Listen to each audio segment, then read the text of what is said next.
Then Ducks and Bucks. I'm like so much more impressed with Oregon today after watching the results of these games than I was entering the day. Interesting. Like Penn State dominated SMU and Oregon dropped what, 50 or 45. high 40s? Yeah, on Penn State. And then Ohio State smokes Tennessee and Oregon, like they beat them. So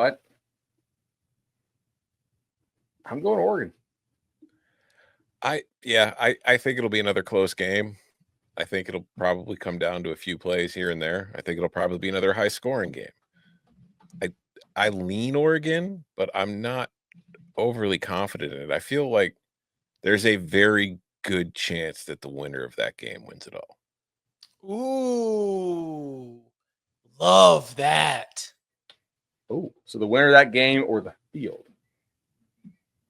Yeah, if you gave me the right odds, but I think that the winner of that game is the favorite. Well, that's that old but that's old bracket mentality. Like when we get and again, it is only perfect that we've got Nada producing here, but when you have those Elite Eight matchups where you're like, I don't know who wins this game, but whoever does, they're going to go to the Final Four and win the national championship. Like those matchups, that's kind of what you've got right here in this quarterfinal, in this Elite Eight of sorts. Ohio State, Oregon, winner moves on. And if they got that, and by the way, Starch Manning, great username. It says in the tailgate, Oregon got hosed with this draw. I love, and I've mentioned this before, but I love Dan Lanning's response. He said, look, we're trying to win a national championship.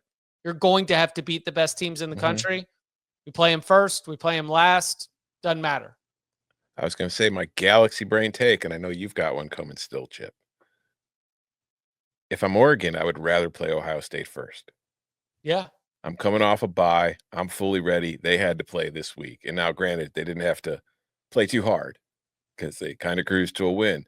But I would rather play them now than face them in the title game when I've played the last few weeks and maybe I'm a little bit banged up, because this is as healthy as I'm going to be for the rest of the season. So give them to me now. And then once I get past them, it's all downhill. For me, it's the receivers. Like I just much in the same way that Ohio State didn't think Tennessee could cover them.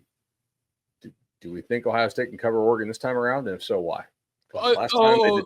Hold on. Do you think Ohio State can cover Oregon or Oregon can cover Ohio State? I don't know that either can cover either. I like your over, by the way. When elite teams play, take the over. It's a new principle. Ohio State did play really well in the D-line tonight, though. Mm-hmm. There, vibes-wise, there was some Jack Sawyer, like the one guy who cared way more than Ryan Day about the flag planting. He was like, no, sir. Y'all might have brought 30,000 people, but this is not happening today. Not for me. But I also like Tennessee's offensive line has not been great. I think Oregon's offensive line is better than the Tennessee one that Ohio State faced tonight. So I don't know if they'll have that same kind of advantage, because we've also seen that with Ohio State.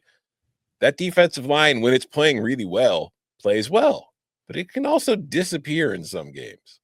So that'll be a huge, like if they show up and play like they did tonight against Oregon, then you really have to like their odds. But if they don't, it could look a lot like the first game where Evan Stewart's just like, hey, this guy's got to cover me for 4 seconds. Let's see if he can do it.